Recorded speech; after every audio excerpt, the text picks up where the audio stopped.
We in Code Red, and where there's smoke, there's fire. I'm your host, the Playmaker, and we got a very special guest in the building, 54 Baby Trey. What's up, Trey? What's on it, K? How you been doing, bro?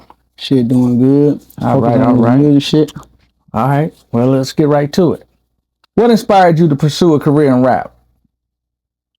I grew up on music, like I ain't gonna lie, like throughout school years, like elementary, middle school and shit. Like I always knew how to like rap and freestyle and shit. Like I didn't know like a class clown. I was smart as a bitch, but I was kind of like the man. Like there's always something about me, like a leader type shit. But as far as the music shit, like I was always cold with that shit. Like I grew up on like I was listening to like Gucci and like Lil Boosie and shit. So growing up, first like I was into like other activities growing up in the streets, but when I turned 17, music became like what it was. Okay, well, is it true that before you started rapping, that you used to dance and you was one of the coldest around? Hell yeah. Yeah, I was Team Trey, and I would chop it up Trey.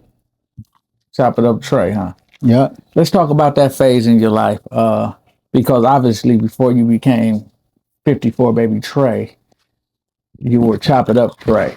So let's go Ching Team Trey. Let's go into Ching Team Trey. How did you start there? Shit, we grew up dancing. You know, we from Milwaukee, Wisconsin, in the low end area and around the city. Period. Like family, everything. Period. Since I've been around and like, so like we was in that shit. Like so back in 08, 09, me and my cousin Slick and Kid, and we was dancing like a motherfucker.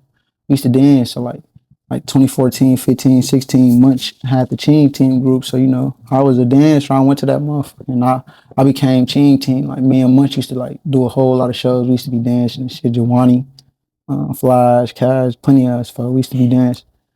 Bro, but we had like a little buzz for real because we was dancing back to that big money. You know what I'm saying? So I see you named a lot of the rappers that are now real active in the field right now. Can you outdance them now? You think you still got it? Yeah, I feel like I still got that shit. You still got it, huh? Hell yeah. Okay. I mean, I'm from this. Well, y'all hear that? He done extended the challenge. You want to extend the challenge? I don't think nobody want to do that, man. All right, enough said then. Let's get back on task. You mentioned BHG. Yeah. You mentioned Chosen Kid, Action. Talk about the story of that. How did BHG come about? That shit was all like family shit anyway, way before I even started rapping. That shit real family. Like, bro, them been that shit back when Slick was out, and Slick been down there 11 years. So I was a shorty. That's way before rap. I was bosses having goals anyway. That was like family shit. Like, you can go way back deep into that shit. So like them niggas been doing that shit, been in the, you know, in the scenery for Milwaukee, but you know, like I came in and dropped my song 8-Ball, and you know, like that shit took off, bro. Like, so it became big, bro. So people like it was like some big niggas came and started fucking. It wasn't nothing like that. Them niggas was already family. It was boss having goals before we made 54. Okay. So what inspired you to write that first hit single? 8-Ball.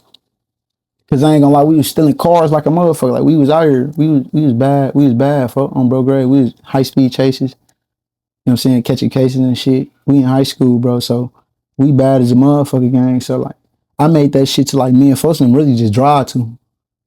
Bro, so right?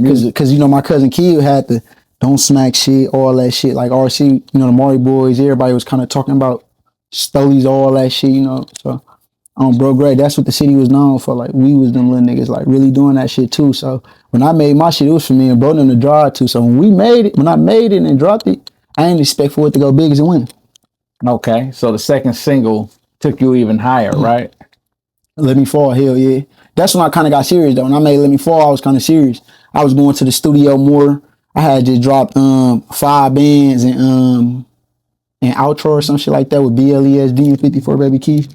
So bro, great. Like that's when I started taking it serious after 8-Ball. Cause I got that 100,000 views in like 3 weeks, bro. Like straight out the basement, just trapping. So I'm like, damn, this shit serious. Like niggas calling for features. For features and shows. I'm like, on bro grade, I'm finna take this shit serious on bro grade. Then I was already in the streets like bad. But that shit coming into my life, I kind of calmed down. Like, cause I'm like, damn, I'm getting paid for show. I'm starting make money to get crispy. I was kind of a little smarty, you know, stay out the way. So I kind of drifted to the music lane after that. Like I paid attention when I seen them numbers. I'm gonna take this shit serious. So by the time I made Let Me Fall, I was shooting up to the top. I just did the song Moolah Mar did Noon and shit.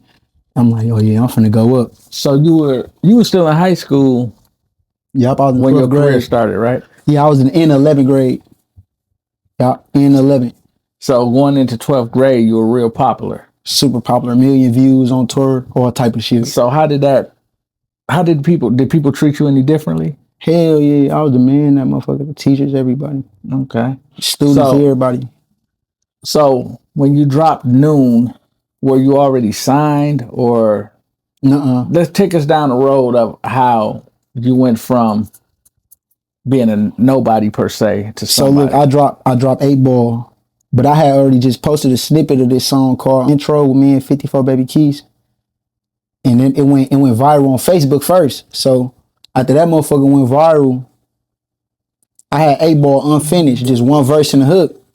That's it, just one verse in the hook. And I'm sending that bitch to all my niggas, everybody, that shit cold, you should shoot a video. So I went back to Smilling Studio, put a second verse on that bitch, shot the video, dropped the video on Bro Grade. That motherfucker got to doing numbers every day, bro. And them calling me like, yo, shit at 50K, 60K. Bro, yo, shit at 100K. Like, shit like that. And I'm like, and that's when that shit got for real. So by the time I dropped that shit, I dropped the few little features with 54 Baby Keys and BLESD. Then I dropped Let Me Fall. As soon as I dropped Let Me Fall, I was over with. I went out the roof. As soon as I dropped Let Me Fall and the number was smacking, me and Moolah Mar did the Noon song. And both of them motherfuckers hit 1 million. Let Me Fall and Noon, like less than a year, both of them. And that's when the label started calling? Yeah. That was like right before.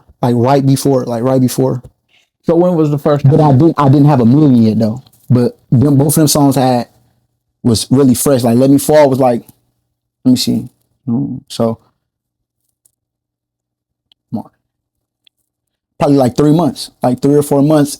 Let Me Fall was out, and probably like a month and a half or 2 months, Noon was out. They both wasn't in 1 million yet. And that's when the label started calling and recognizing that. I was really just having a lot of shows. That's what was really showing it. Like I was getting called for my own shows without like, I'm just getting a call like, bro, how much you charge? Like, I really didn't know what the fuck to say at the time. I used to be like, shit, give me 500. He'd be like, all right, come get 250 now, 250 when you get there, make a drop. Bet I'll make the drop when I get there. But I was new to that shit. I'm like, damn, so shit, I'm so doing that shit without management. You just a young kid that done fell into popularity, celebrity, bro. And it's just like it happened overnight, basically. And then I was really in the street, so when these shows was calling these features, nigga, I was there. Niggas was seeing that paper. I'm seeing the numbers on Instagram and YouTube. I'm like, nigga, we there. But on Bro Grade, I had a big ass team. Like, it was the Boss Having Goals, 54 Babies, and Murder Gang. I've been blood like probably like 3 months right before I blew up. We was in the same studio recording shit. You know what I'm saying? Shooting dice and shit, kicking it. Time somebody called, we was there on Bro Grade. So how did Blackout Entertainment come into play? I ain't gonna lie, it was like May. It was right around the time I had just damn near dropped Noon, or the video was on the way, swear to God. Right around it had to be like May, because I had caught a case and shit on Bro Grade. But yeah, I had chopped it up. I chopped it up with the Playmaker in like May. Oh bro. And then like June, the shit became a play and I was going crazy. So as soon as I did that, it probably only been like 8 months into my career, nigga. I was on tour. On my mama, I was lit. I was everywhere. I was gone. So, you know, I was getting major features. And then I got this shit doing numbers fresh off the streets. Now I got a team behind me. I was down there gone, bro. But I would just find my case in the middle of all that. I had caught a case in the middle of all that. Like, I caught a case like a few days after I shot Noon. Okay. Yeah. Then that show came down there on Oakland. So you were real heavy in the streets and trying to pursue music at the same time? Yeah, kinda. So what consumed you the most? The streets or did the music excite you? Which one? I ain't gonna lie, the music excited me, but I was just already really in the streets. So like with the music shit hitting that fast for me, so unexpected, and it was fucking real. It was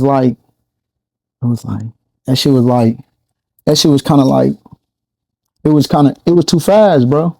I was already really in the streets. 6 months after dropping the song, bro, I'm traveling the world with some money. So you know how the clout was at home, like school, all that shit. School, I was in 12th grade now. Okay. In the streets, got a name already. I used to dance. So everybody that already knew me, it was going down. So much support. Then I just had so many new fans. And the shit was real, bro, to where I was like, I became a public figure. So do you think your popularity has made you a target? Right, yeah. Do you think so? Yeah. Facts. So if you had to take accountability for some of the actions of 54 Baby Trey, what would be the percentage of that? Because you saying you're a target. I'd say probably like, I'll give it 40 for sure. 40%. I'll give it 40 because I really became real known and famous in my hometown and in certain spots of the world. So, I really got to give it like 50-50. Okay. That makes sense. Because I did a whole lot of good, but the image, the little shit I went through, became a rapper and, rapped about. Plus, like when you doing this shit anyway, it's like, they don't know you anyway. So regardless of what you're doing or how you doing it, they just following what they see. So that's why I give it 50-50. Even though I was in the streets a lot, I did a lot of good. Okay. If you can change one thing that'll help, like that happened to you over your course of your career, what would it be? Or damn near just I ain't gonna lie, then I gotta say loving hard. That's damn near really just it. Because I ain't really ever really fuck up. I really just helped out and looked out a lot, bro. Made sure a lot of motherfuckers are straight. That's really it. Like showing love in the trenches and to the family, like real family, Mm-hmm. Bro. Okay. Recently, you lost your little brother. Do you want to talk about that? Do you feel comfortable? Hell yeah, we can. Okay. R.I.P. 54 Baby Freddie. We know that affected you a lot. Do you care to elaborate on that and just talk about it, whether it's good memories, bad memories, or anything else? 30 days after he passed away, I went to jail in Milwaukee County, but I bailed out a few days later. Then I went to jail a month later in Racine County, for the same shit. And, so right after he died, I really went to jail, bro. But then it was a blessing because I had to cope with that shit in jail while I couldn't really hurt nobody on the streets or do no fuck shit and fuck up my life and go to jail for a long time or, or some shit happened to me. So what I'm saying is I had to really cope with that shit in jail, bro. I had a lot of fights, bro. I was just knocking niggas out, beating niggas' eyes, just tweaking, bro, right into God. So I had enough time I just was in the cell, so I hadn't had enough time to just write music, think, write books, movies, stay focused, you know what I mean? Work out, eat, all type shit. That's all I had time to do while I was dealing with it. So when it was her, I was dealing with that shit and I was set for damn near a year, come bond out. So I was just able to bond out. The judge, you know what I'm saying, gave me the bracelet and shit. Bro, it's just like, I'm really big as a bitch. I'm really a star, bro. And due to my first case ever, I ended up stuck in the city right in the beginning of my career, right when I started rapping, I caught a case. So I ended up stuck here and became a felon, bro. My felon really not no felon word to where they had to stick me to a lifetime. I ain't had like no shooting or no shit yet. I ain't had no shit like that. I just, had a crash. I played out to 2 years on papers, but they made a lifetime felon. So that's just really it, bro. But other than that, I ended up becoming a big ass, one of the biggest persons in my city doing a lot of shit, first, all type of shit. So, okay. A lot of the time that shit be, that should just be really like protection, bro. Like anytime, like, but other than that, I don't really be, what I'm saying, too hot. You got this certain kind of aura about you, man. So does trouble find you easy or do you go looking for it? I ain't gonna lie. I don't go looking for it. I have before as a kid, but I don't really got no fucked up history too much besides just stealing cars and out here bad doing it. Well, I beg to differ.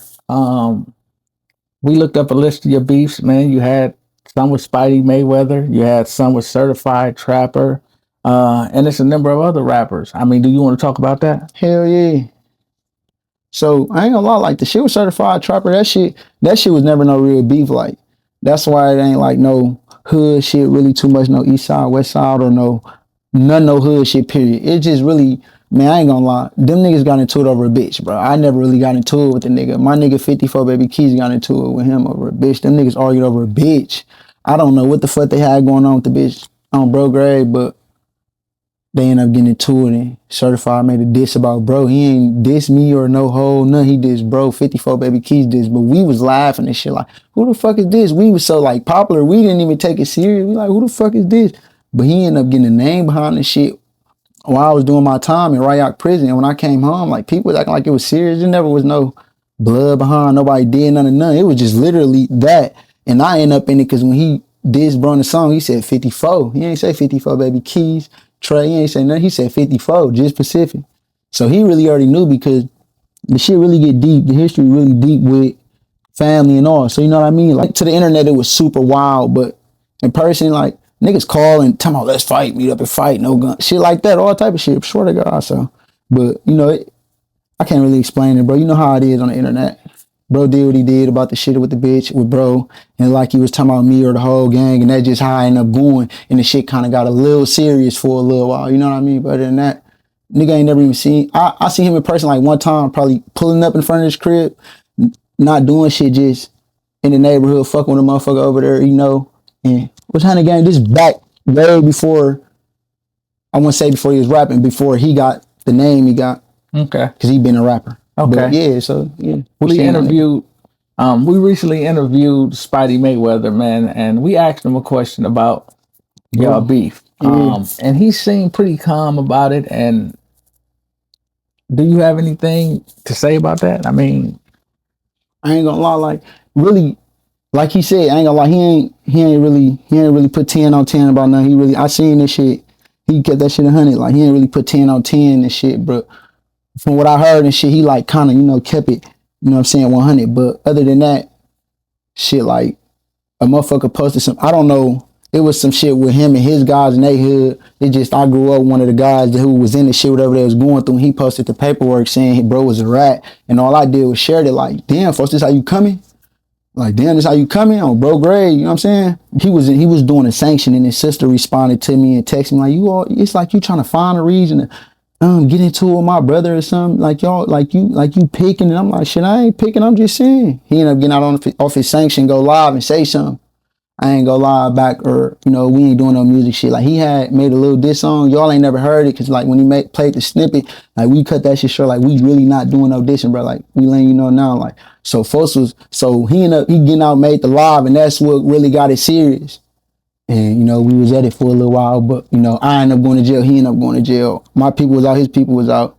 Other than that, that shit really wasn't about nothing at all. Other than that, no more than that. No blood really got drawn, but shit did get a little deep. Okay. Well, with that being said, man, do you got new music coming out? What's your situation now? I got some, I got a whole lot of new music. I've been dropping every week, really. I just dropped Puppy 10.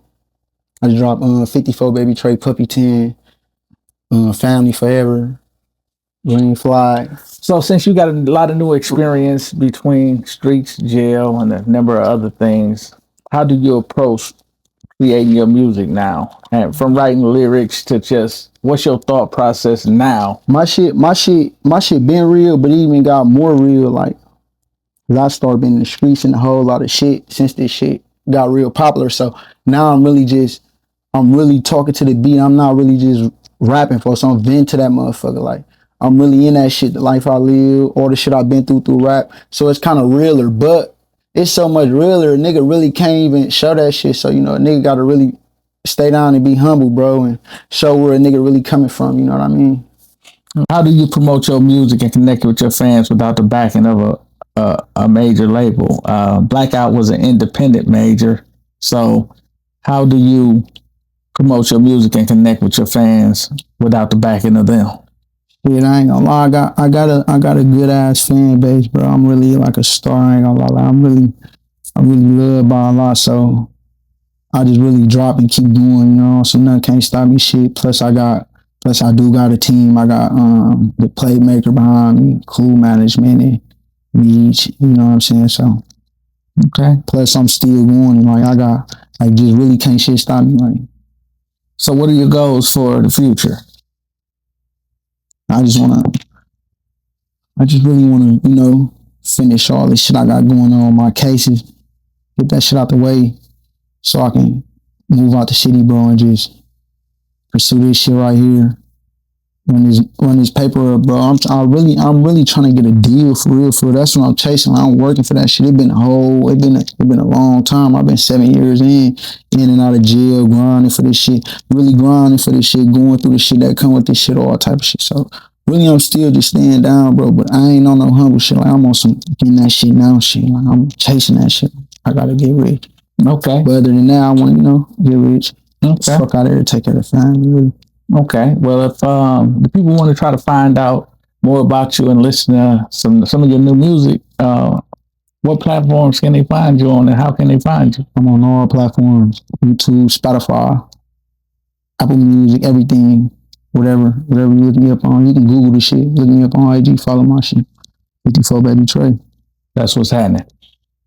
Hey, we have 54 Baby Trey go live on the platform. Code Red. Where there's smoke, there's fire. And we out.